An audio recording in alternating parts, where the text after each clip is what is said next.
Ladies and gentlemen, the next item in the order paper is a motion to making school uniforms more affordable. Clerk, could you please read the motion? This Assembly notes the findings of the 2023 Irish League of Credit Union survey on back-to-school costs, which shows that 41% of parents in this jurisdiction go into debt due to back-to-school costs, which is the largest expense for parents being school uniforms. Is deeply concerned that the high cost of school uniforms is a source of financial stress for many families. Recognises that the support provided through the uniform grant locally is the lowest in these islands. Believes that the benefits of school uniforms are at risk of being undermined by unaffordable costs. Calls on the Minister of Education to make school uniforms more affordable by introducing statutory guidance requiring schools to have competitive tendering processes, to remove the use of unnecessary branded items and to permit the use of cheaper high street alternatives. And further, calls on the Minister to conclude the review into eligibility criteria for and consider an increase in the school uniform grant. And Pat Sheehan to move the motion. In the last few weeks of summer, every summer I suppose, hard-pressed... So, Pat, can you beg to move? Beg to move. Thank you. The Business Committee has agreed to allow up to 1 hour 30 minutes for this debate.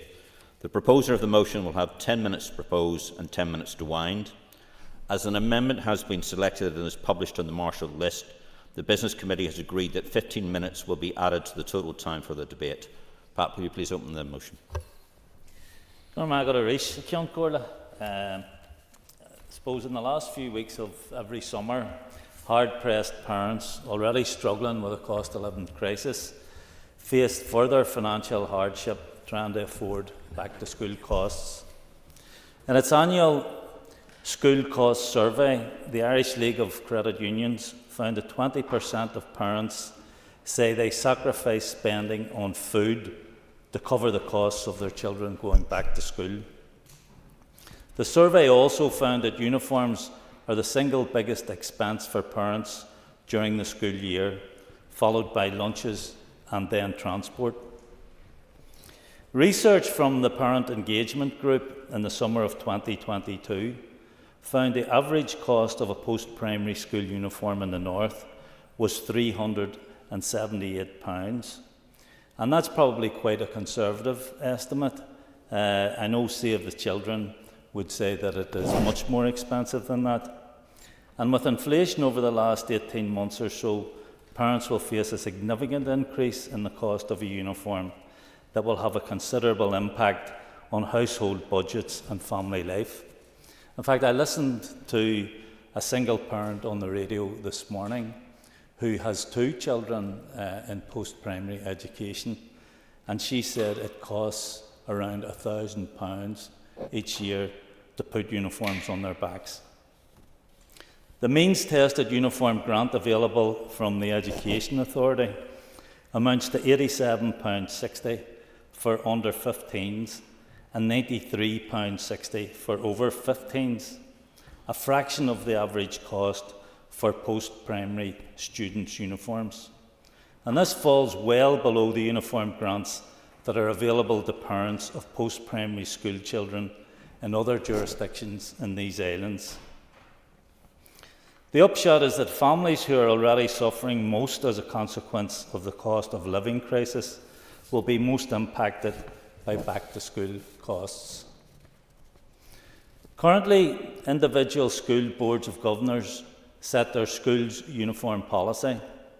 However, in many instances, they choose to ignore guidance from the Education Department in regard to uniforms. Indeed, in some cases, boards of governors have included items on their uniform lists that are totally unnecessary. Some boards of governors direct parents to use a single supplier of uniforms, which means parents don't have the opportunity of competitive pricing, leaving no choice of purchasing cheaper alternatives in the high street. Moreover, some schools, particularly but not exclusively in the grammar sector, insist on branded PE clothing. And this not only adds additional expense, but also acts as a barrier to some young people attending particular schools, because parents know the cost of uniforms and PE gear would be beyond their reach. Schools should be adopting a uniform policy that aims to make uniforms as affordable as possible and avoids expensive add-ons. In Spain, for example, the default position is that schools are discouraged from having uniforms at all, and the vast majority of schools go along with that. However, others do prefer to have a uniform policy, and that is acceptable. Importantly, though, where schools do opt for uniforms, those uniforms must be generic and available on the high street. And some schools are also very inflexible on the issue of uniforms. We hear often of children being sent home because they didn't have a particular item of the uniform, or they were wearing the wrong type of clothing that they're supposed to wear. I remember when my own son was at school, post-primary school, and he walked to school every day, there and back, probably a journey of about 1.5 miles. And I bought for him a pair of pure black trainers, not any of the big brand names, but they were, of course, more comfortable for walking. And in my view, didn't in any way contradict what I saw as the uniform policy. But he was sent home one day because he hadn't got what the school referred to as a proper pair of shoes. And of course, a proper pair of shoes would have been much more uncomfortable for him in his journey to and from school. But at the end of the day, I had to go and buy a pair of dress shoes for him. And the most concerning aspect of all of this is that it is those families who can least afford the cost of school uniforms who are most disproportionately affected by the expense. And it's not just families who are on benefits, because often when we have discussions about the affordability of uniforms or school meals or anything like that, people presume we're talking about people who are on benefits. And actually, it's the people who are on low incomes, who are just above the threshold of the eligibility criteria, who really feel the pressure, especially if they have more than one child in post-primary school. So it's time to stop placing a financial burden on those who can least afford it. It's time the barriers that prevent some children accessing certain schools are removed. No child should ever be denied access to a school because his or her parents can't afford the uniform. It's time for the Minister to take action. I commend this motion, and we'll also be supporting the Alliance amendment. Okay, thank you. And I call on Nick Matheson to move the amendment. Okay. Thank you. You have 10 minutes to propose and 5 minutes to wind. All other speakers will have 5 minutes. Please open the debate on the amendment. Thank you, Mr Deputy Speaker. Alliance is pleased to support the motion today, but we hope that our amendment that I will set out will help to further tackle extortionate uniform costs, can also be accepted by the House today. I'm delighted to see the motion being debated today. We all know, and I think all of us in our constituencies know, just how many families are suffering as a result of the ever-rising costs of school uniforms. And every August we have the media cycle that covers this issue, and we hear genuinely heartbreaking stories of families getting into debt, sometimes having to skip meals to meet the cost of their child's school uniform, which for many post-primaries can run into the hundreds of pounds. So I therefore welcome we're having this debate now, that we're having this debate in March. We're not having it as we look at a cliff edge in September. And this issue really can't be allowed to make another appearance again in the summer and then go away for another year. I think we've been round that cycle for too long. We need to listen to our parents and guardians, and we need to act as soon as possible to get this issue under control. I'd like to take the opportunity to thank in particular Naomi McBurney from Save the Children for all of the hard work that she has undertaken in relation to this issue. The roundtable event that many members here today attended back in November in the Long Gallery provided a very stark insight into the harm that is caused by uncapped school uniform costs, the harm that it visits on families every year. And I would also note that the previous work that Pat Sheehan has referenced through the Parental Engagement Group and the research they had carried out on this issue.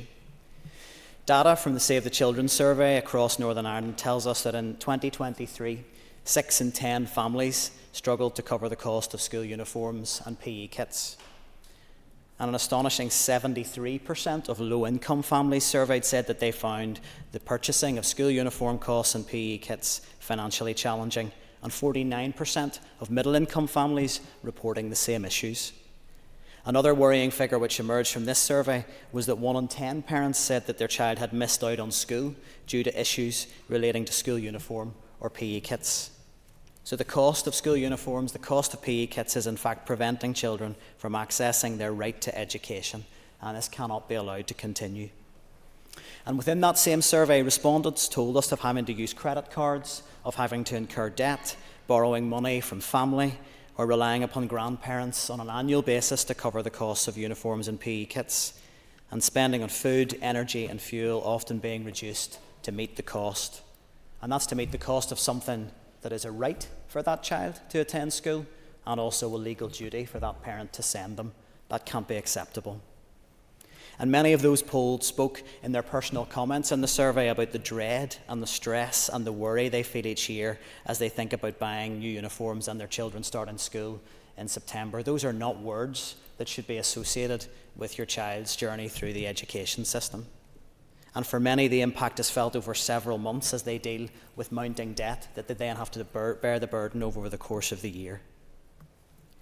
After the issue of PE kits, which have been raised as a particular problem, branded items being insisted upon in uniform policies, blazers and shoes are cited as the next most challenging items to purchase, and those polled felt that across the board there was not enough being done by school boards of governors in their policies to keep the cost down. And we know that the school uniform grant here is significantly less than what is available in other parts of the UK. And parents polled who were eligible for the grant saying that it is never enough due to those uncapped costs of uniforms being so high. Save the Children shared a particular heartbreaking story about a single parent who had always struggled paying for the cost of uniforms. And she received a grant, but that grant didn't actually cover the cost of the uniform. So she then ended up in a scenario where she was borrowing money and incurring further debt, and eventually had to request her parents step in to clear that debt for her to get her finances back onto a stable footing. That's somebody who's receiving the grant that's meant to support parents with the cost. The ParentKind 2023 National Parent Survey for Northern Ireland found that nearly 1 in 3 parents say that they are struggling with the cost overall of sending their child to school. Parents in Northern Ireland in particular have higher levels of concern about these costs compared to any other jurisdiction in the UK. And parents surveyed here in that survey cited school uniforms as the primary concern in relation to costs that they experience. Thinking about this issue, I have been lucky enough to meet with a number of children and young people over the last year or so to discuss their ideas and concerns when it comes to school uniforms, and I would want to just thank the youth panel for the Northern Ireland Commissioner for Children and Young People and for the Secondary School Students' Union for their engagement with me on this issue. And whilst almost without exception, the children did agree that the concept of wearing a uniform had some merit as an equalising force within schools, concerns were repeatedly raised that it further embedded socio-economic divides that they were already highly conscious of in their schools. And older students remarked that they were acutely aware of the impact of the high costs of uniforms and PE kits on their parents and the impact that that had on family life. Students should not be bearing the stress of the financial strain their parents are facing to just enable them to attend school. Again, it's not acceptable. The expense of starting secondary school has been repeatedly highlighted to me by students, with those tighter uniform requirements and the branded items really coming to the fore. Pupils were highlighting that in some sixth form settings, costs rise again. Specialised blazers for sixth forms, specialised blazers if you achieve being appointed a prefect. Again, a further cost on a uniform when you might have a perfectly good fitting blazer available from the previous year. And it has been noted that uniforms do help to promote equality among pupils and take away that pressure to fit in with how you dress every day. But it's disappointing to me that that pressure that might be passed to a pupil if they were having to wear something other than a uniform every day is now passed on as a financial pressure to the parent. So our amendment seeks to implement a price cap on total school uniform costs. Ideally, we would like to see that set independently, and a body could be established that would be responsible for setting the affordable cap each year. This cap would be the maximum amount that any Board of Governors could require a parent or guardian to pay for their child's school uniform. And we would hope that it would be possible, possibly on a phased basis, but as soon as possible, that the school uniform grant would align and be fixed at the same amount as that school uniform cap, meaning that those most in need would receive financial assistance that covers the actual cost of uniform, not a gesture towards that cost.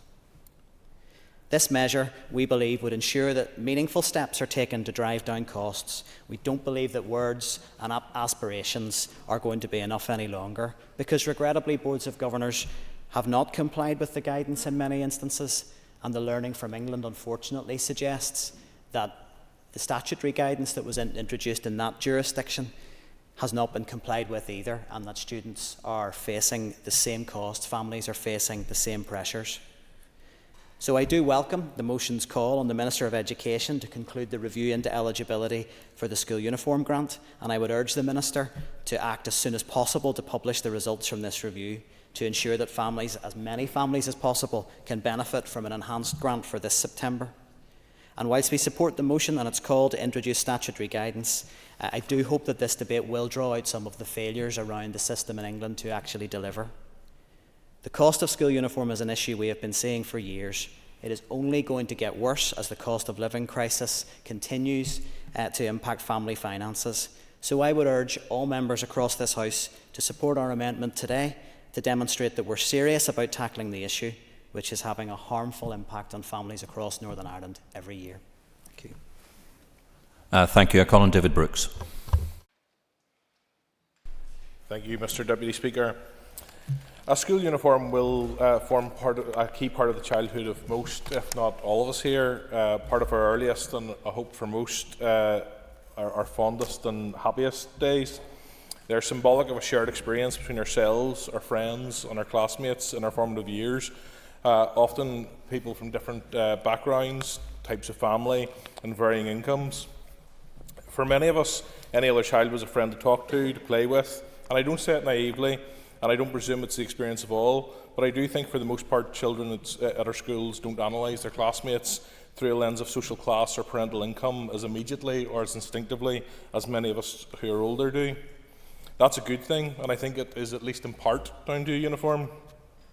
On that basis, I'm glad the wording of the motion implicitly recognises the value of a school uniform as a leveller and as something that should promote togetherness, unity and pride in their school and their shared experience. It is a positive part of our school days, and yet there is clearly and increasingly an issue with the cost of school uniforms. It is why I suspect every party in this chamber had something to say on it during the previous election, and it is why it's come to the floor of this House so soon after our re-establishment.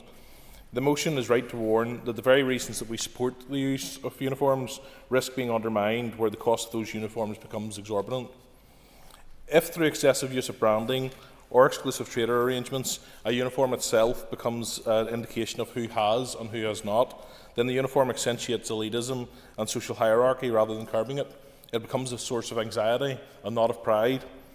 That is not only unacceptable to us, it violates the fundamental reason for having them at all. I don't think any school wants to add significantly to the financial burden or anxiety of parents, nor would they seek to make a child feel excluded. The vast majority will and do adhere to guidance that is already out there, sensitive to such barriers and rightly seeking to minimise them. They want to see pupils thrive. Indeed, few, if any, elements of our public sector have as much engagement with young families as our school staff at all levels. As such, they are often first to recognise and assist when a pupil is facing difficulty. In this vein, most schools have been proactive in meeting the needs of their wider school community. Awake to the challenges of the cost of living crisis, limiting branded items and facilitating pre-loved uniform shops, but we know disappointingly a minority have been less sensitive and reactive.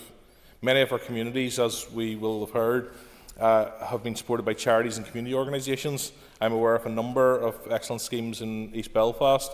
East Belfast Partnerships Scaffolding Project and the Craigie's Team Dot provide free pre-loved school uniforms. I'm aware of many voluntary, community and faith-based organisations helping in this way.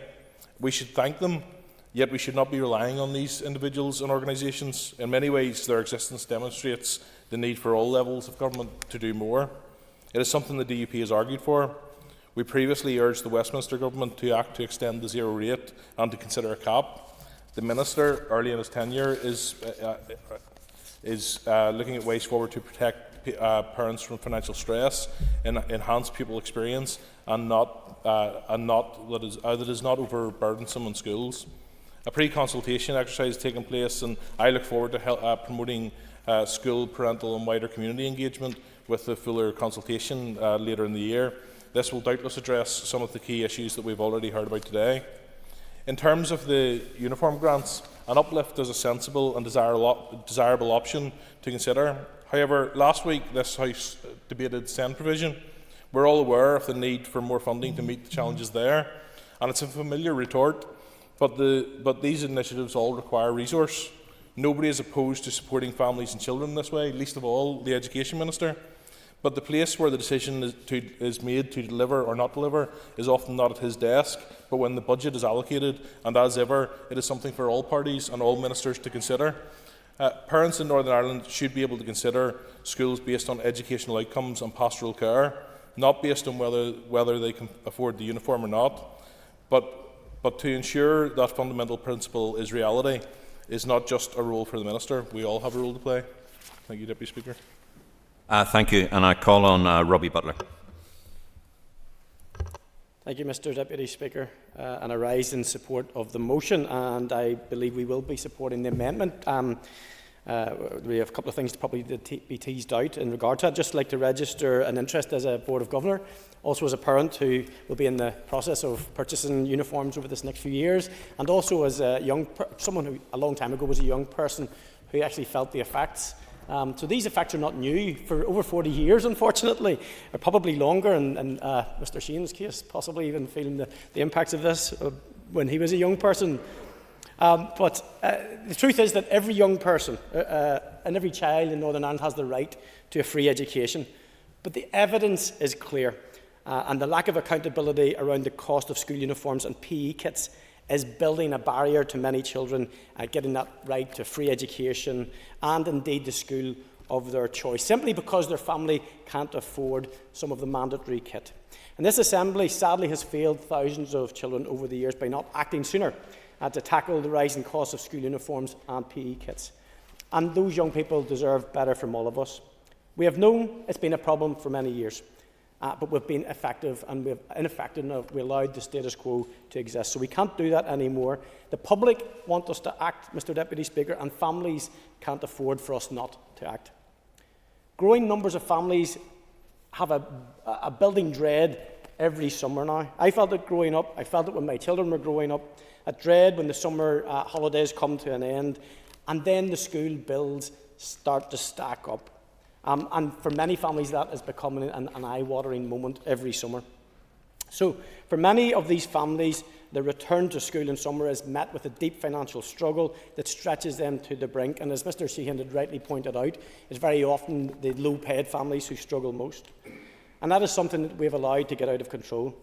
It's a situation that sadly has become dominated by expensive branded and crested items that, in many instances, are unnecessary and also, as we've heard in many reports, seem to cost more than the monthly grocery shop. And as the motion states, families are getting into debt, and recent research from Save the Children has revealed that around 1 in 10 children were missing school due to issues with school uniforms and PE kits. That isn't right, and it's not something that this Assembly should be comfortable with for any child. I've met the Department of Education previously on this, and I know the Minister has already outlined concerns about the attendance figures for many of our children. So this Assembly, along with schools, should be doing all that we can to address the barriers that exist and to ensure that financial worries around uniforms are not one of those problems. The motion calls on the Minister to make school uniforms more affordable by introducing statutory guidance requiring schools to have competitive tendering processes to remove the use of unnecessary branded items, and to permit the use of cheaper high street alternatives. Evidence coming from England and Wales, where they have taken this action, shows that statutory guidance on its own is simply not enough. We need to grasp the nettle and consider the value and efficacy of embedding a price cap that could be decided by an independent panel. And that's something I want to see teased out more in this debate today. This will not only protect families from unreasonable demands on their finances, but it will ensure that we don't end up with a two-tiered system for those who can and those who can't afford expensive branded kits. There are some great examples, and I'm sure the Minister may well even point to them, where schools have shown it is possible to reduce costs while maintaining quality, and I would urge the Minister today to showcase those schools as models that could be followed. Mr Deputy Speaker, children have one childhood. Let's not burden them with how they dress for school. Let's allow their parents the dignity of being able to afford the cost of a school uniform and a PE kit without having to sacrifice on basic items like food and energy, or indeed get into debt. We have a real chance to make a tangible difference, to put money back in the pockets of the families, and we need to act quickly. The first steps to tackling this issue don't come with a huge price tag.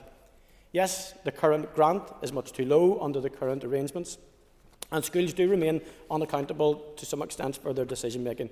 But the delivery of statutory guidance with an embedded price cap won't cost millions and won't put budget pressures, so there's no excuse for stalling. And I'm just going to end on one point that isn't in my notes. I think the chair of the Education Committee raised a really good point. There are pressures on families, and I've talked about it as summer comes to an end with regard to financing school uniforms, but the vicarious passing on of that trauma to our children is also an exacerbator of ill mental health and well-being for our pupils, and this is certainly something I think and an easy one that we can make before September. So I hope to hear the Minister's response in a positive nature. Thank you. Thank you very much indeed. Now call on Cara Hunter. Mr Deputy Speaker, and today we will be supporting the motion and the amendment, and we thank members today for bringing those forward, and I really welcome that this is being discussed, because when canvassing throughout a number of elections this has come up a significant amount of time, so I really appreciate that we're here today discussing this. We will be supporting both today, and I just recognise that in the North we continually lag behind in regards to grant support when it comes to uniforms. And if we look at our neighbours in Scotland, England and Wales, it is clear that they are on a better course than we are. In Scotland, there is £120 uniform grant at a primary school level, which rises to £150 at post-primary. In England, a flat rate of £150 per student at both primary and post-primary level. In Wales, the grant stands at £125 for primary, and for years 9 to 11, it has a significant increase to £200 in year 8, which arguably, I believe, for any parent is the most expensive when you have to buy blazers, an entire new uniform, PE kits and more. Member Goodway. Yep. Would the member agree that these examples are places where actual help and assistance is provided, and that whilst today's debate is welcome, it is just that, it is a debate, and that what we actually need to see is the Minister committing in his remarks that he's going to come back very quickly with a detailed set of recommendations so that we can actually help families? And the member has another minute. Thank you. Thank you to the member for his comments. Yes, I believe this is an opportunity today, hopefully for the Minister, to commit to a commitment that will ensure that families who are struggling so intensely with financial pressures will have a sense of relief, and hopefully the Minister can action that today, because at the end of the day these motions are well intentioned, they're well meaning, but without that back and without commitment from departments there's little that we can do. So I thank the member for his intervention. Moving on, if we look at the South, they get €150 for primary school students, and this increases 80% to €275 at a post-primary level, but here in the North it's pathetic, quite frankly. We furnish our primary school students with just £25, 75p, which would, given inflation, buy maybe a couple of polo shirts, which is embarrassing, frankly, for the North, and I think we can do much better. And to be frank about this, Mr Deputy Speaker, it really isn't enough. And I too would like to thank Save the Children, Action for Children and Bernardo's for continually pushing the impact of poverty experienced by children here in the North. And we know that, and I always push this figure of 1 in 10 children in the north of Ireland experience poverty. And when you go to the classroom, a place where it should be exciting and dynamic, and you have that hunger for learning, you know, children should not be showing up to classrooms experiencing food poverty, you know, nothing in their stomachs, and they certainly don't need the burden and the fear of the costs of a uniform as well. And I think that's why it's so good that we're here today and reflecting on the survey outcomes from parents. It does not take long for us to realise why this is such a significant issue with such urgency needed. The fact that the survey included has reported that 2/5 of parents in Northern Ireland have found themselves going into debt is truly shocking, deeply concerning, and I hope the Minister will agree with me that this should be a priority for the Department to alleviate that stress facing working families and all families. And I would reiterate action is needed on this as soon as possible.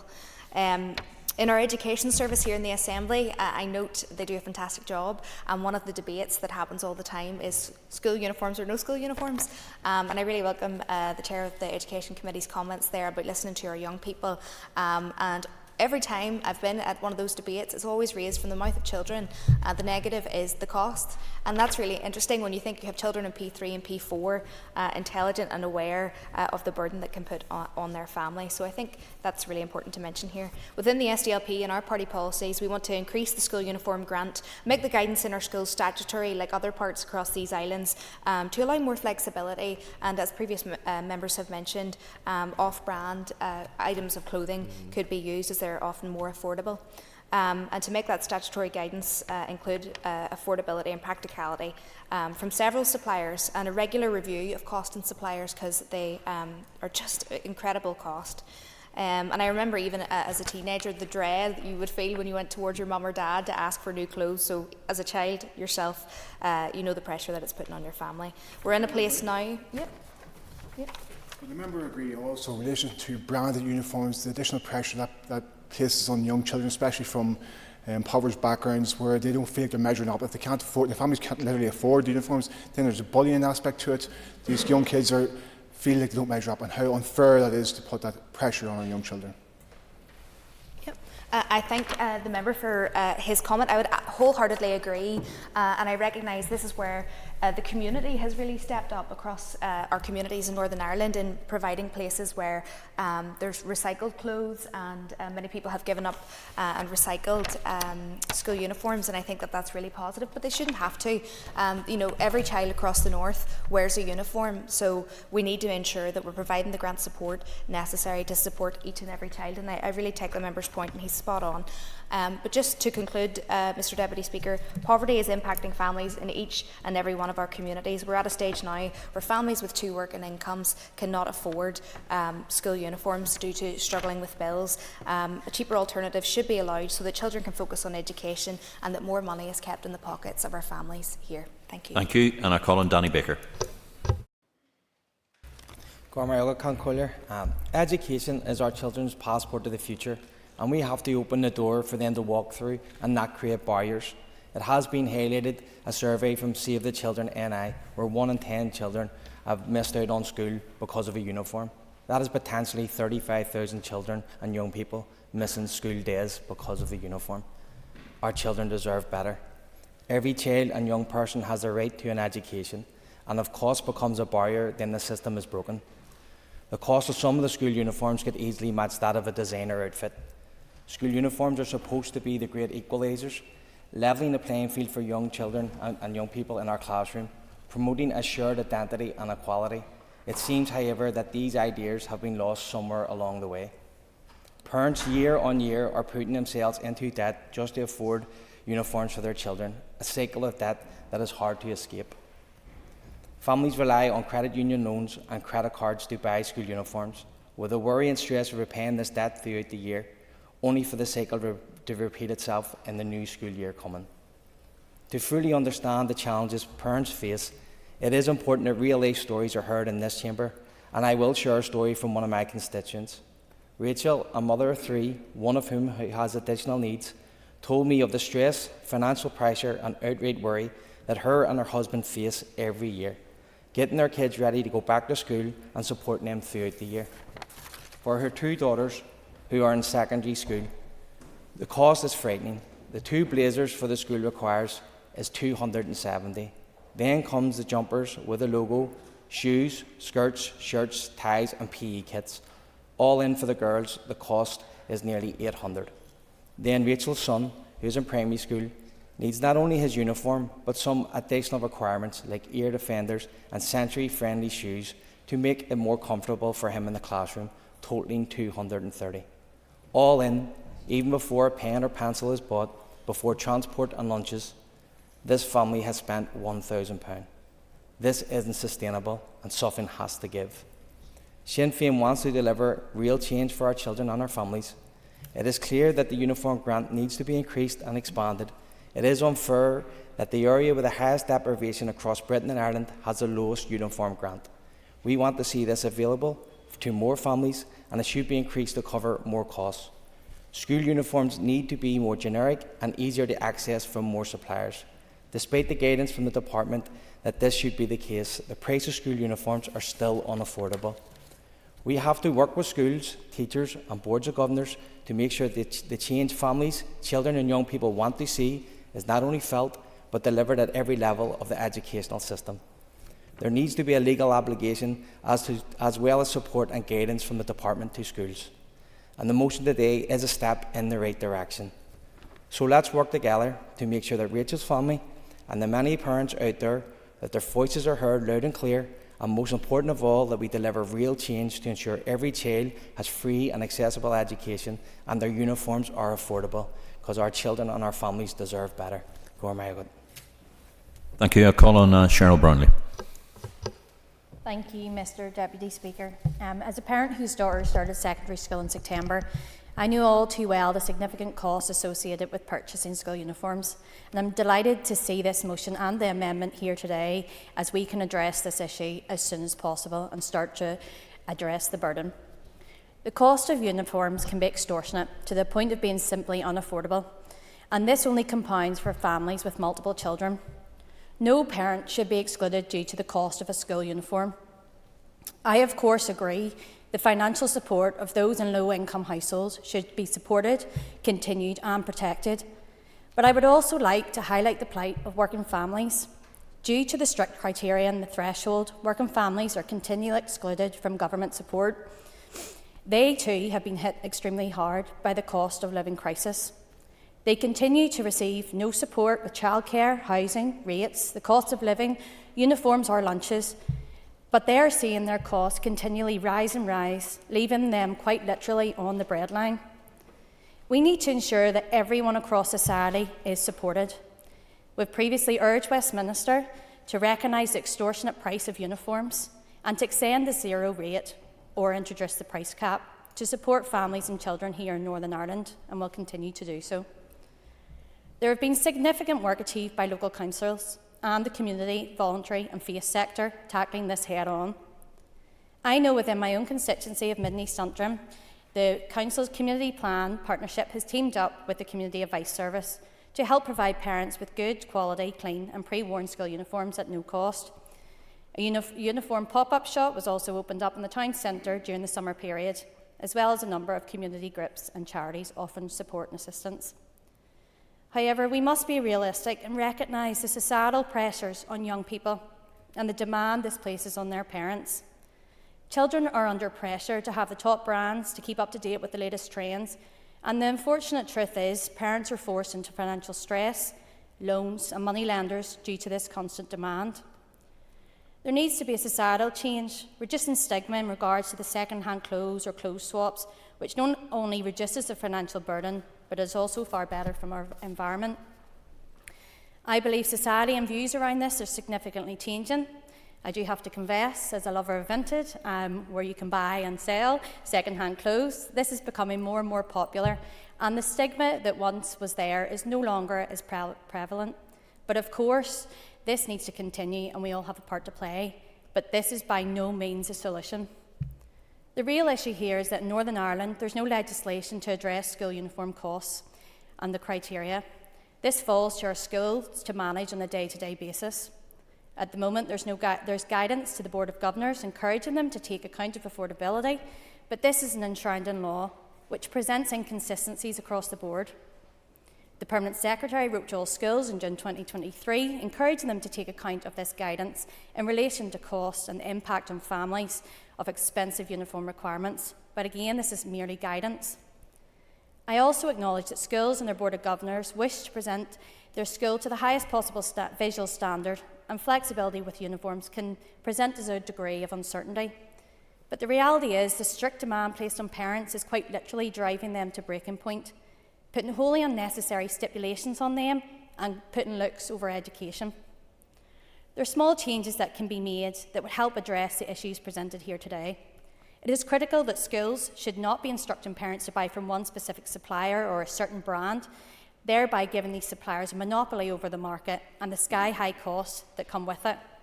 Ensure that items are available off the peg from a number of retail outlets so that the school uniform does not become a barrier for children from low-income families, and reducing the number of compulsory items. Pupils should not feel stigmatised because they cannot afford all of the sometimes huge array of uniforms and sportswear items demanded by some schools, and cost should not be a prohibiting factor in deciding which school a child attends. The aim of a school uniform is to bring the school community together, help create a sense of belonging and cohesion for pupils. When the accessibility to this uniform starts to create a barrier and exclude pupils, we need to make that change. Thank you. Thank you, and I call on Connie Egan. Speaker, I would like to begin by outlining my support for the motion and thanking those who brought forward this important issue, and I hope that the Alliance amendment for a cap on costs will receive support across the House. Since my election nearly 2 years ago, I have been contacted by parents right across my constituency concerned about the substantial and rising costs of school uniforms. The price of school uniforms places significant and unavoidable pressures on families each year. We need to ensure that children and young people right across Northern Ireland can go to school in a uniform that is affordable for all families. As the motion rightly points out, the uniform grant often doesn't cover the cost of the bare essentials. With many families struggling with the rising cost of living, support is not reaching all who need it. Figures from the National Parent Survey 2023 support this, demonstrating that 48% of parents are concerned about the cost of sending their child to school, with 71% ranking uniforms as among their top costs. In 2022, legislation came into effect in England which gave the Secretary of State for Education powers to set statutory guidance on school uniform costs. This requires schools to keep prices down wherever possible. And whilst I hope that we will go further than this, it's yet another example of Northern Ireland falling behind, with no legislation being introduced here during that time due to the collapse of the Assembly. In 2021, the Secondary Students' Union partnered with the Parental Engagement Group to conduct research into young people's views around uniform. 71% of young people surveyed were concerned or very concerned about being disciplined for wearing incorrect uniform, while 60% were concerned or very concerned about their family being able to afford a uniform. These are young people, worried that they will be disciplined because of the financial circumstances of their families. This must change. As well as addressing the costs, I would like to see a further review of school uniforms, which would look into issues including accessibility for pupils with disabilities, inclusivity and guidance on disciplinary actions pupils face when not adhering to school uniform rules. Pupils with disabilities or special educational needs may require additional sets of clothes due to medical needs, bespoke alterations to uniform, adding Velcro to trousers for example, or require specific items due to sensory issues.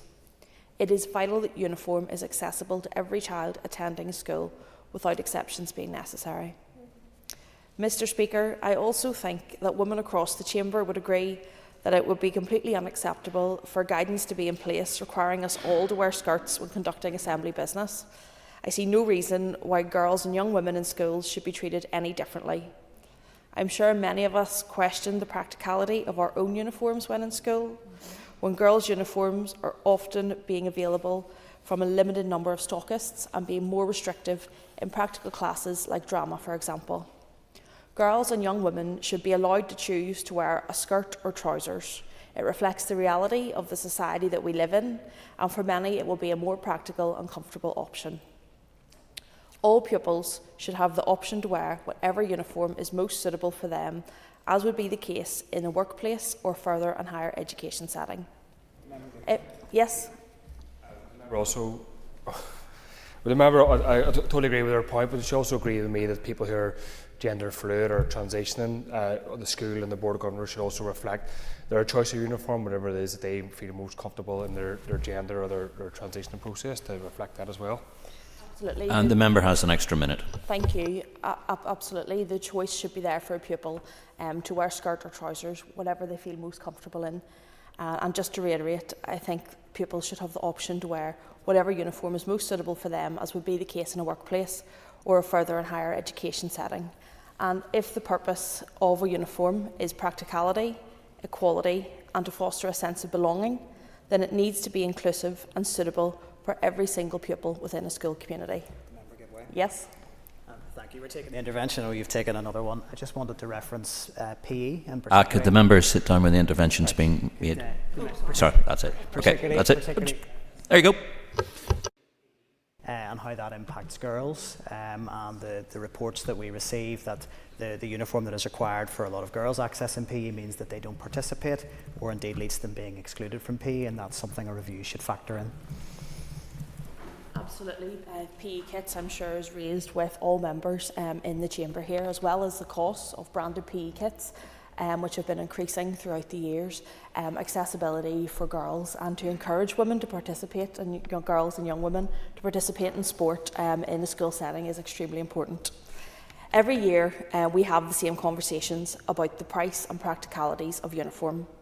I hope that this is a start of a more substantive conversation, enabling us to deliver affordable, practical and fit-for-purpose uniforms for all children and young people. Uniform that meets their needs without continuing to place an undue financial burden on families. Thank you. Thank you. And I call on Mike Nesbitt. Deputy Speaker, thank you very much. I didn't intend to participate in the debate, but I'm enjoying it, and I thank Mr Sheehan for proposing the motion, and I have no doubt his new hirsute look is just to disguise his extreme youth. So happy to support the motion. Just one thought, Deputy Speaker, and it is with regard to branded sports gear. And I imagine we would all agree that we want children to experience as many different sports as possible. I mean, if we think about the high-end outcome of the last draft programme for government, we had young people enjoying the best start in life. We had everybody living longer, healthier, more active lives. The point that I want to make is this. I think the only time when it's reasonable to expect a pupil to wear branded sports gear is when they're representing the school in an external event, be it a match or a tournament or whatever. And therefore, would it not be reasonable to place the burden on the school to keep a wardrobe of branded gear for whatever particular sport that is? And I should have declared an interest as a governor of Movilla High. I also declare membership of the policing board. And when the new uniforms were being introduced towards the end of 2021, start of 2022, the police said that they were going to do away with the regulation where every officer needed to have a dress outfit, the formal kit for a police officer, on the basis that some of them might only wear it once or twice in the course of a long career, for example, being awarded a Queen's or now King's Police Medal. And what they were going to do was, rather than put the onus on the officer, they were going to keep a wardrobe of dress uniforms that the officers could come and basically lend out for any particular occasion. And it seems to me that would be a sensible way for schools to adopt a policy in terms of branded sportswear. Thank you. Thank you. And I call on Mark Durkin. Thank you, Mr Deputy Speaker. The worry that comes with being a parent never ends, yet for over 70% of parents, affording school uniform costs is an added anxiety and burden. And school costs don't stop there. Meals, school trips, extracurricular activities, the cost of schooling goes up and up. Members, I'm sure many of you here today have seen the escalating and shameful child poverty statistics, and the economic forecast isn't good. For many parents, those hardships will deepen ahead of the next academic year. Families struggling to make ends meet have always been forced to cut costs, even when Sinn Féin held the Education Ministry for 3 terms. But more than a decade of austerity, a pandemic, a cost of living crisis, 5 years of no government, there's nothing left to cut. It's shameful that in our society, kitting children out for school is fast becoming a luxury. Costs are forcing low-income families into debt and further into poverty. The purpose of uniforms was to remove peer pressure, to create a sense of belonging and equality, and level the playing field. Branded items negate that aim.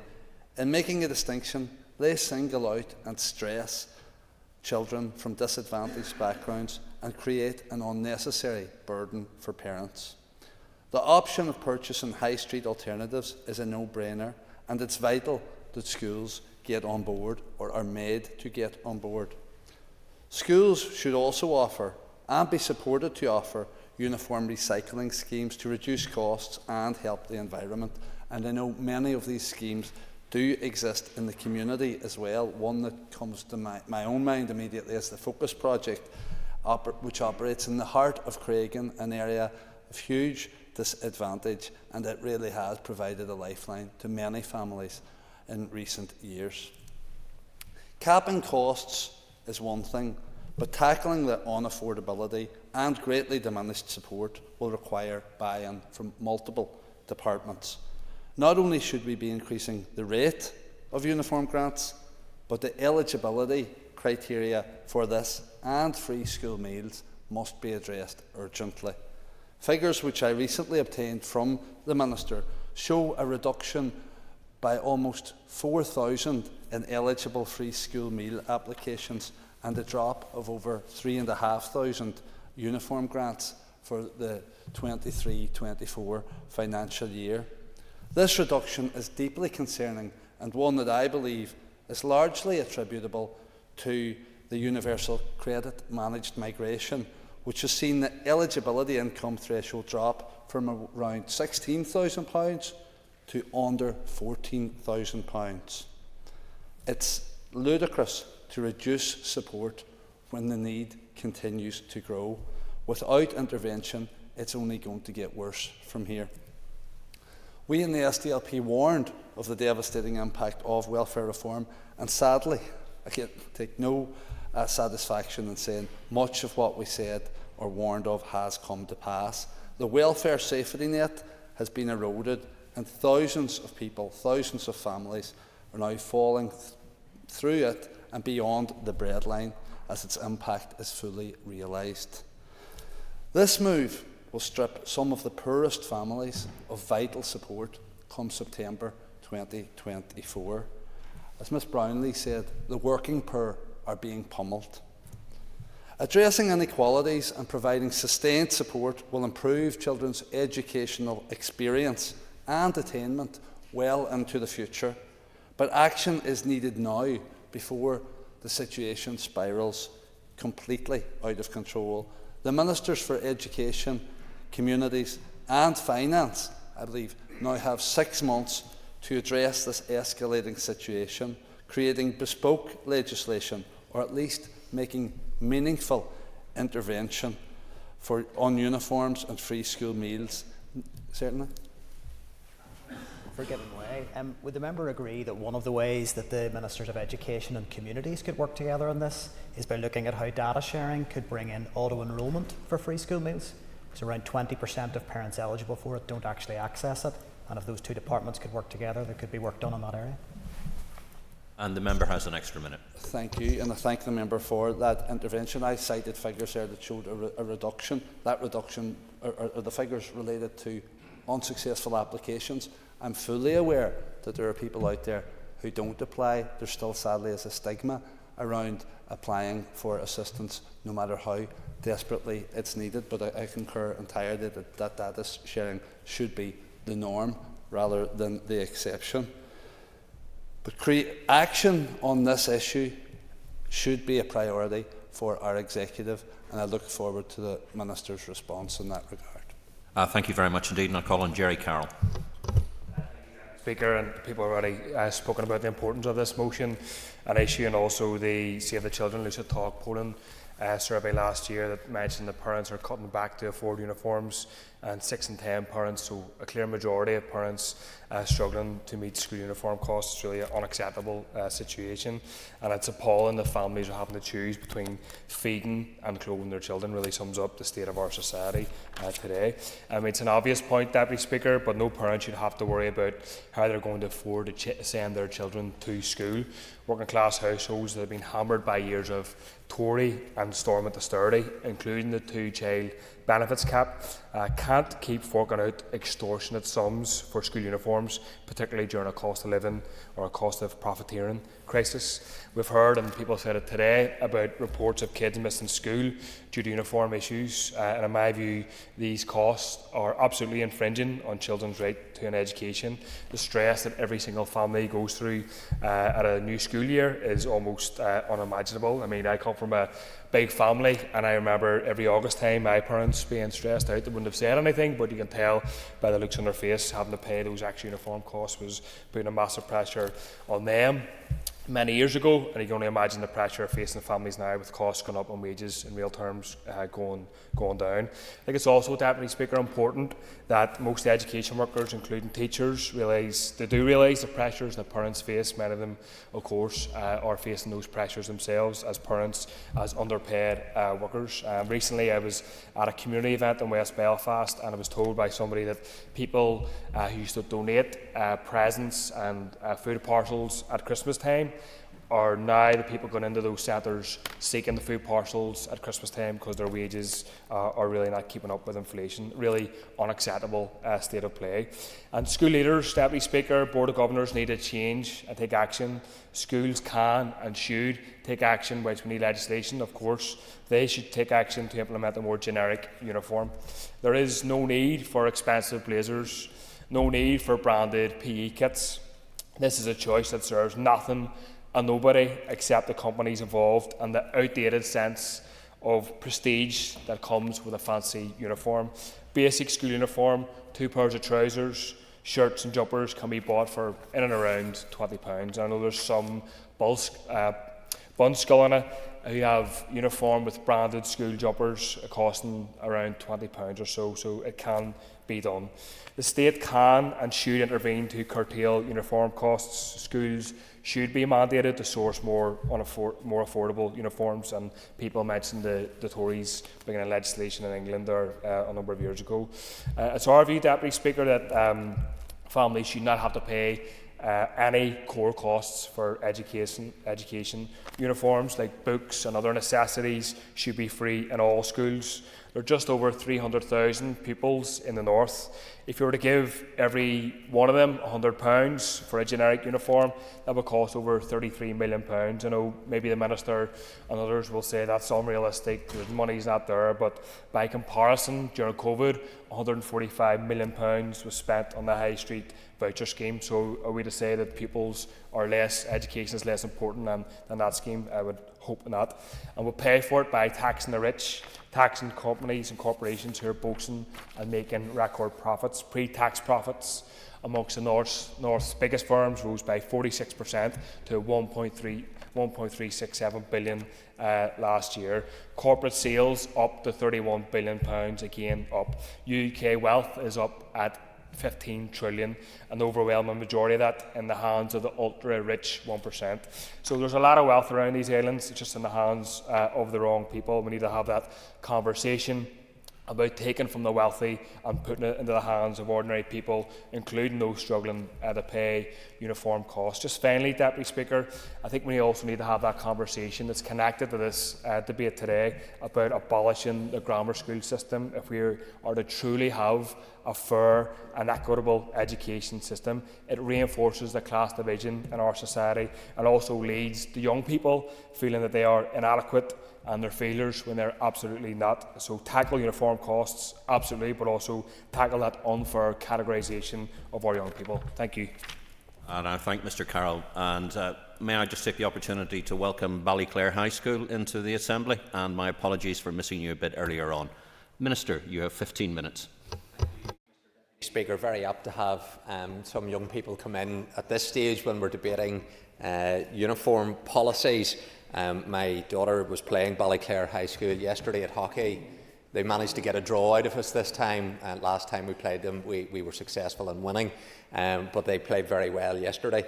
The issues that we're speaking about are hugely important, and on day one when I came into office, I raised this issue as being a priority for me in terms of an area that we need to address. So I do want to welcome the commitment from other parties in bringing the motion forward and the amendment to this issue. It's one that I share and have been leading on. Again, like others, I have an interest. I have 3 daughters, 2 of them in post-primary. The third one will go into post-primary next September. And so the costs of uniform and PE kits and so on is very real to me, albeit I doubt there'll be many in the public having a lot of sympathy for politicians in meeting the costs. But I certainly know from growing up in a family of 5 children, that period where you got into June, July, August, and Dad was working, Mum was a full-time housewife, and we would have been saving up the child benefit stamps, and that would have had to have been collected in order to get us all ready to get out to school. And I was the second child in the family, so I had an older brother, and that was always convenient as I got a hand-me-down from him. It was my next brother in line who then got the third hand-me-down, who often wasn't particularly keen on getting another hand-me-down. But that's a reality for a lot of families. And as much as parents, and I as a parent, and growing up, my parents always wanted to turn us out in the best uniform, with brand new shoes every term. Often it wasn't the reality for a lot of people, and it was second-hand uniforms and hand-me-downs within a family, and that has been a reality for a lot of people. But I know in going to my school, which was Laurel Hill Community College, I was very proud of my uniform. I was very proud to walk into Lisburn and have the emblem emblazoned on my blazer. I identified with the school, and I had a commonality with everybody in the school because we all wore the same uniform, and we were proud of it. And that's why I think uniforms are very important. I support uniforms being worn. I don't believe that we should get rid of uniforms in our schools. I think that would be a retrograde step and actually would create a huge inequality, as those who could afford to dress themselves in the best gear would do and others wouldn't, and you would really see a difference within our school communities if that was the case. So I think uniforms are important. They play a valuable role in setting the tone in a school, and they support positive behaviour and discipline. They also encourage pupils to identify with and support the ethos of their school, ensuring pupils of all backgrounds, including different socio-economic backgrounds, are welcome in a school. School uniforms also help to create a level playing field for families where they do not have to try to ensure their children are dressed in line with the latest fashions. And this helps to protect children from social pressures to dress in a particular way.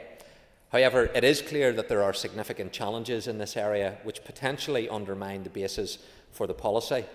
We are all aware of the increasing costs of school uniforms, particularly with the use of branded items or parents only being able to buy uniforms from a single supplier. This undermines the intention of school uniforms to remove barriers to education, and instead expensive uniform requirements place an unnecessary burden on parents and children, particularly those from a low-income household. School governing bodies are responsible for setting their own school uniform policy, and my department has issued guidance to support schools in setting that policy.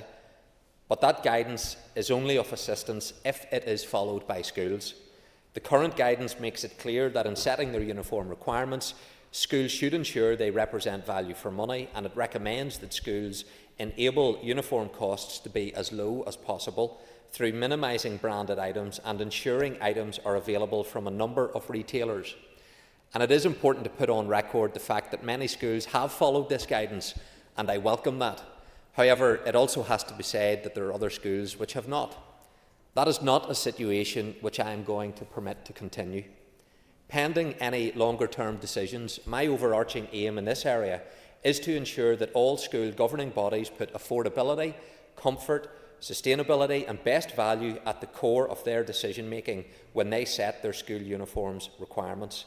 I want to ensure uniform policies are transparent and have been developed with the input and support of parents and children. In doing so, this has the potential to make lives easier for both children and parents by reducing the burden of the costs of attending school. We must ensure that the cost of uniform is not a barrier to children accessing education. The credit union report referenced in the motion provides figures for the cost of going back to school. And unsurprisingly, according to the report, school uniforms are the top expense for both primary and post-primary school parents, followed by school lunches, extracurricular activities, transport costs and books. While the cost breakdown is not given for each of these issues, my officials have completed a pre-consultation on uniform costs, and it is clear, albeit from only a sample of schools, that there is a wide variation in uniform policies both between sectors and within sectors. For example, across post-primary schools, the cost of a girl's blazer can range from £50 to over £120. I'm also aware there is no standard list of uniform items that apply across schools. The number of items of clothing required at the beginning of this school year also varies. Now, we should aim to ensure that schools itemise the essential school uniform items as far as possible and that second-hand uniforms are available.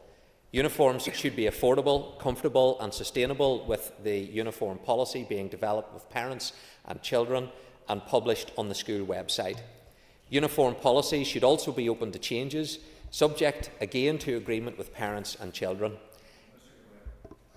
I'll give way to Mr. Carroll. Yeah, Minister, for giving way. Minister, you mentioned previously about issuing guidance. I guess concerning that your department, from what I've understood, is not issuing legislation to compel and put in law. Schools should be mandated to decrease costs and look at a cheaper uniform. Why is your department not considering that measure? Deputy Speaker, and the member raises a point that I will come to, and I will be able to speak to that issue shortly.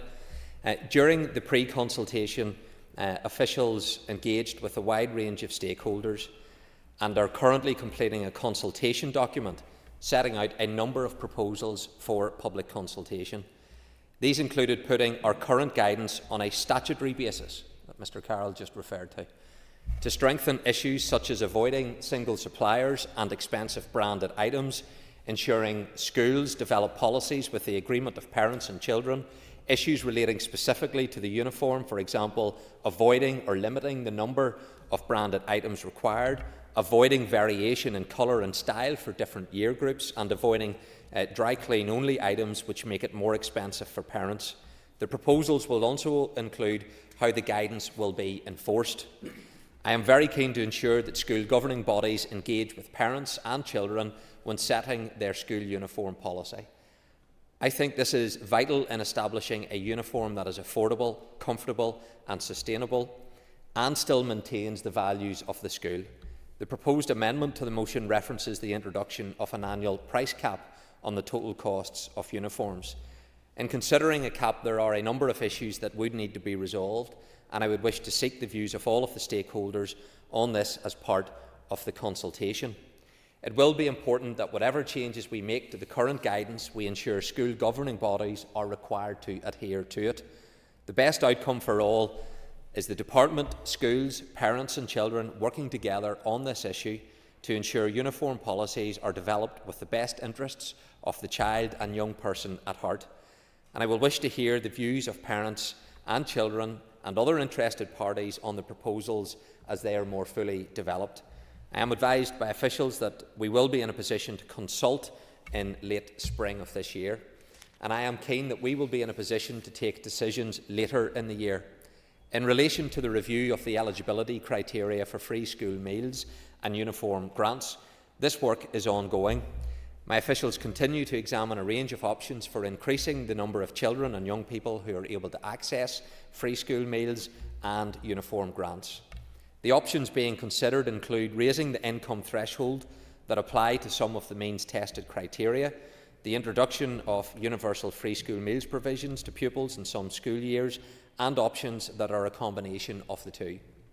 I will be considering the next steps on this review in the time ahead, and in doing so I will take account of the potential budgetary implications of any change in the eligibility criteria. The motion references the rates of uniform grants that are available to low-income families in Northern Ireland. My predecessor as Minister of Education increased the rate of uniform grants in Northern Ireland by 20% ahead of the 2022-23 academic year. It should be noted that the uniform grants hadn't increased until the DUP Minister acted from 2010. That was how long uniform grants stayed at the level that they were set. It was the DUP that increased it. However, I recognise that there are other jurisdictions in the United Kingdom where higher rates of uniform grant are available. These rates of uniform grant are being considered as part of the ongoing review that is underway that seeks to make school uniforms more affordable. And while increasing the rate of grant is one way to reduce the impact of families, I believe that schools seeking to minimise the cost of their uniform can potentially be of even greater benefit. And I would therefore again urge schools to align their school's uniform requirements with the Department's guidance circular that encourages them to keep school uniform costs to a minimum. Just picking up briefly, Mr Deputy Speaker, on a couple of points that members had raised. I think Ms Hunter had mentioned the issue around the uniform grant and what level it was at. I'm not sure if her figure was accurate, but just to put on the record, for primary schools it's £42.90, for post-primary it's £93.60, of which £26.40 of that is for PE costs, and in total it's £6 million. Would I want to do more? Yes, I do. And that'll be something that is part of my bid in terms of the budgetary process that I'll take forward. The issue around statutory guidance, colleagues have highlighted that issue. Yes, it's there in England, it's there in Wales. Scotland does not have statutory guidance in this area.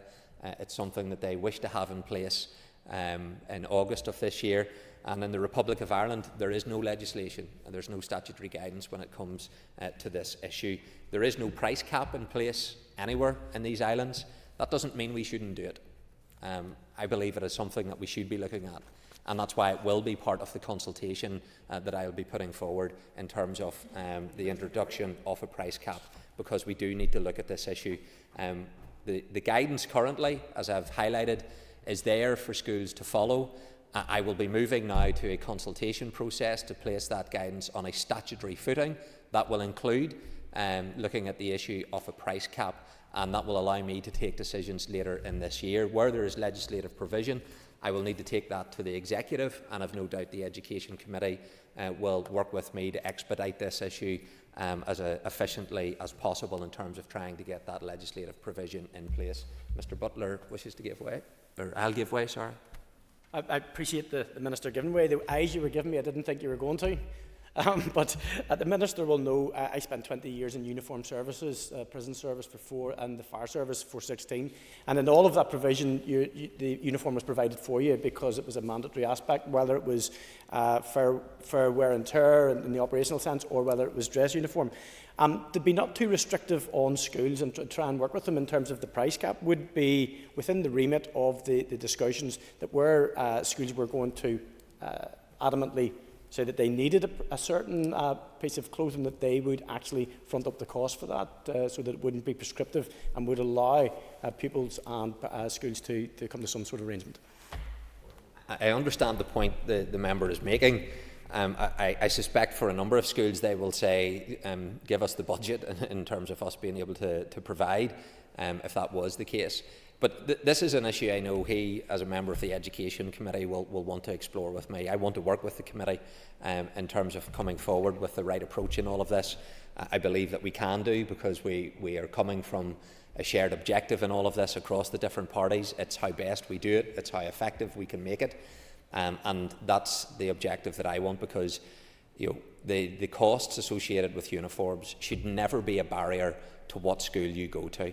And sadly, for some parents, it is a consideration that they are having to take into account. I believe that's wrong, and we need to make sure that there isn't any barrier in place when it comes to what school you go to, as well as the other issues, Mr Deputy Speaker, that I have alluded to. So I look forward to supporting the motion and the amendment and working with the Executive colleagues and the committee in taking this matter forward.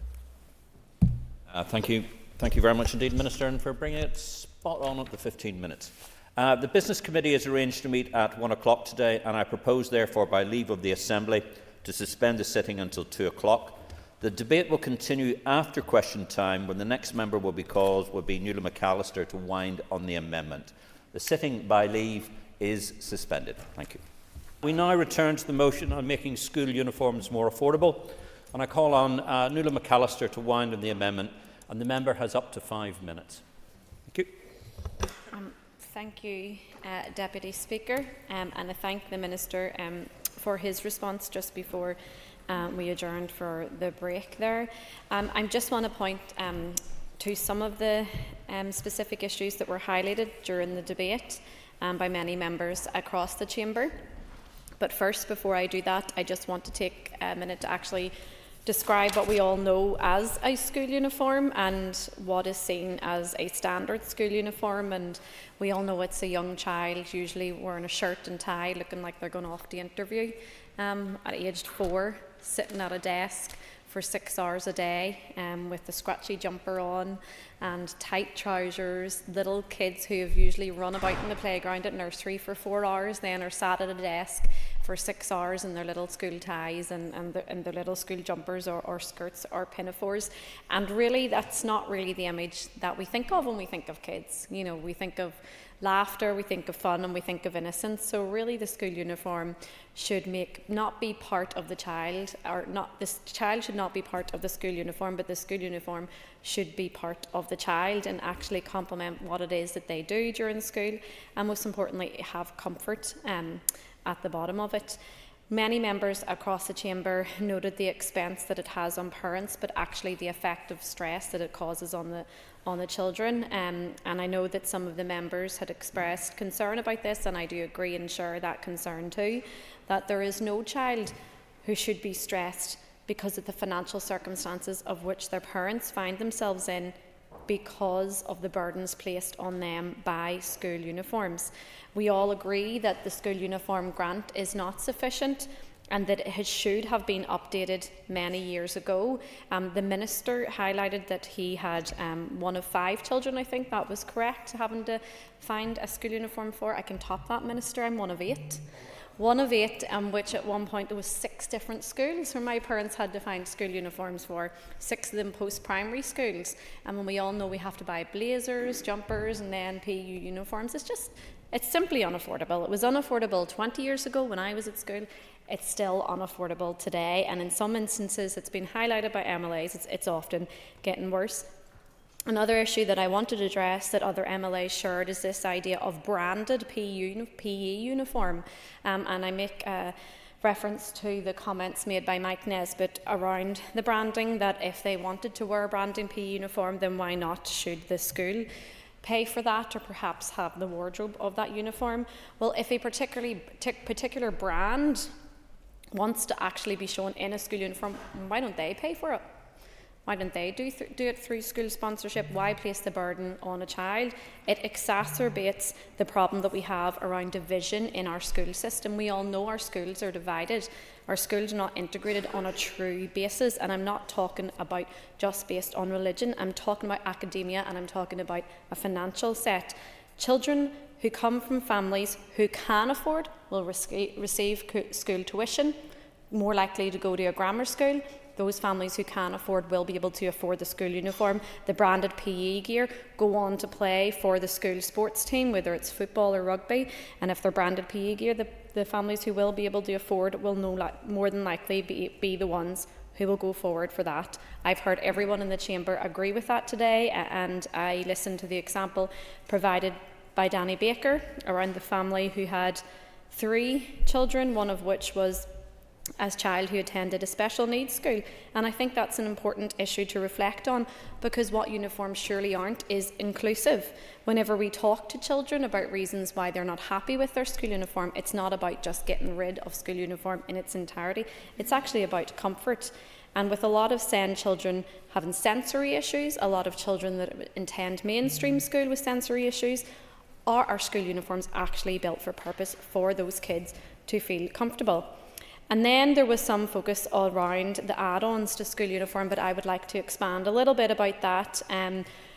Once you purchase your school uniform, your PE uniform, then there's the idea of scarves and coats. And to be perfectly honest, in this day and age, not being allowed to wear a scarf or a coat to school unless it's school branded is a disgrace.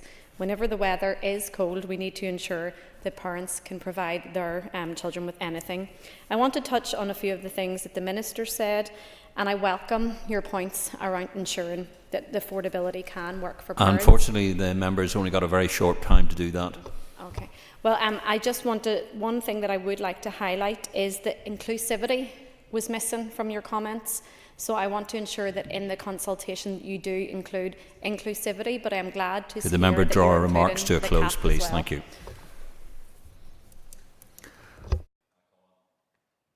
Make it work now. I call on Cathy Mason.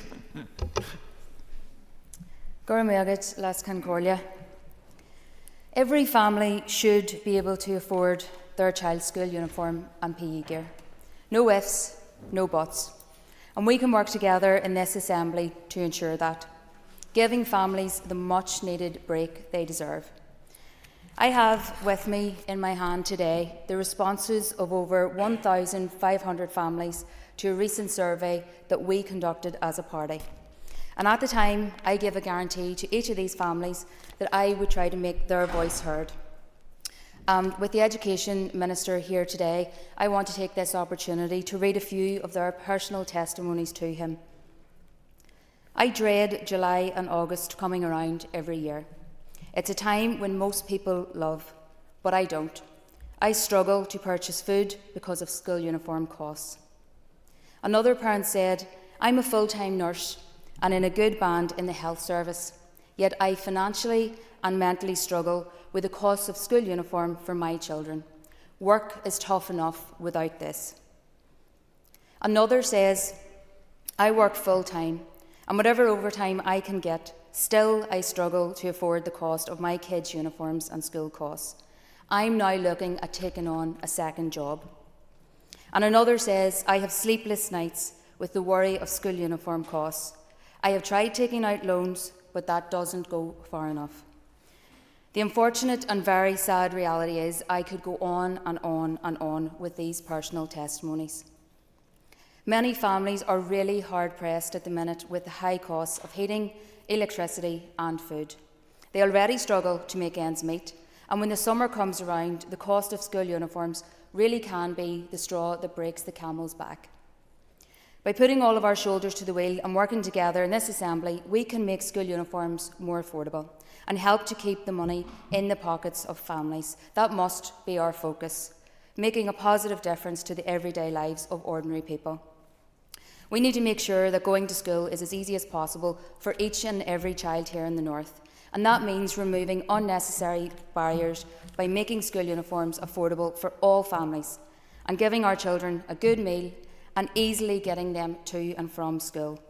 We cannot have this single mother having sleepless nights, worrying about whether or not she can get her daughter the expensive blazer, the father working extra hours to get that PE uniform, or the grandmother spending her much-needed pension on her grandson's branded jumper.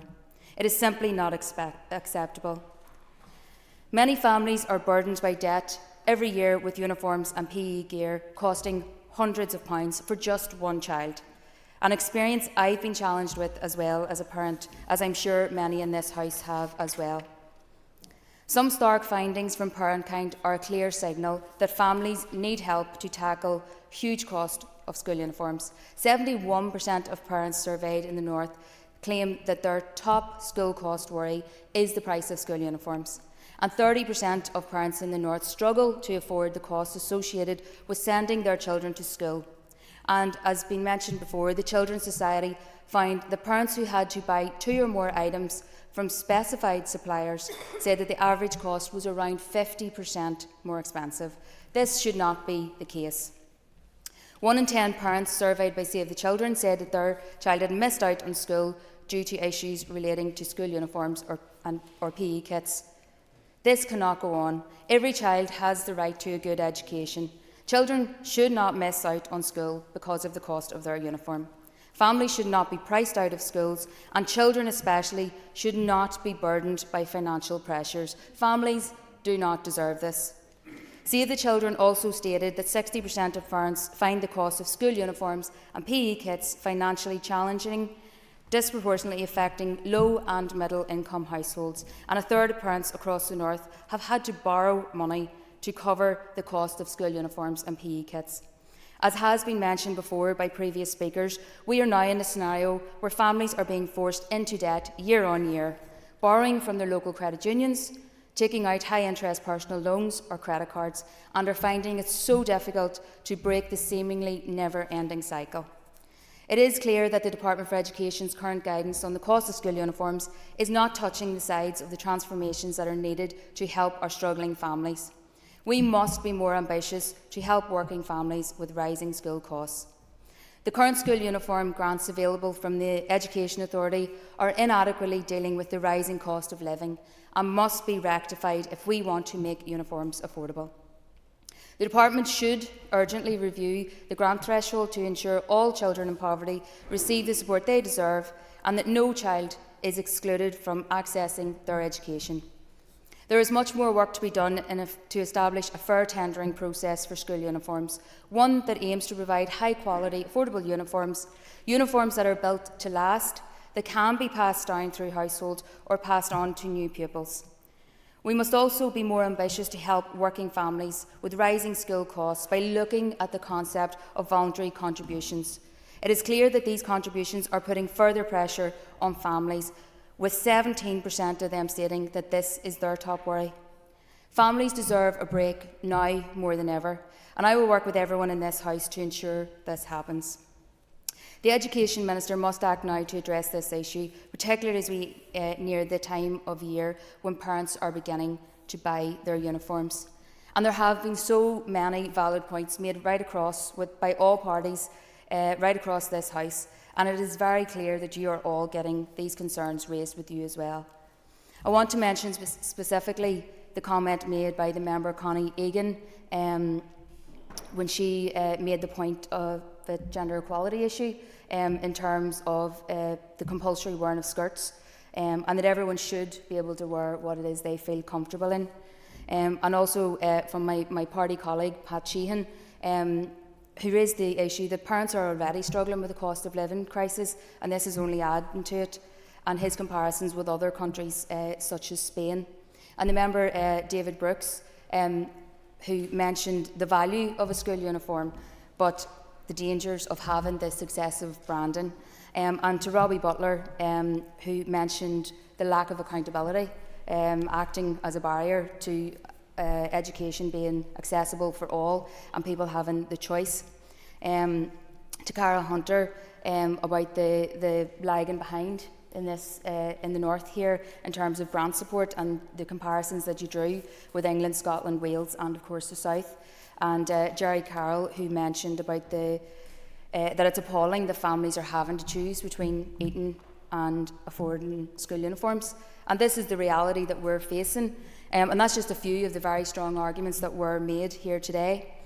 What I do want to say is I welcome the support and the commitment from the Minister here today, that he will launch a consultation to legislate on this issue, but I urge him to do it as quickly as possible as we near the time of year when many parents are beginning to purchase their school uniforms. So I want to wrap up by thanking the members for their contribution to this motion today and for the amendment from the Alliance Party as well, and for your support on what is a very important issue to many of your own constituents. Thank you, and thank you very much indeed, members, for the debate. The question is that the amendment standing in the names of Nick Matheson, Kate Nicholl, Connie Egan and Nuala McAllister be made. All those in favour say aye. Aye. Contraries? The amendment is made. Therefore, the question is that the motion as amended be agreed. All those in favour say aye. Aye. Contrary? That's it. Thank you. Please take your ease.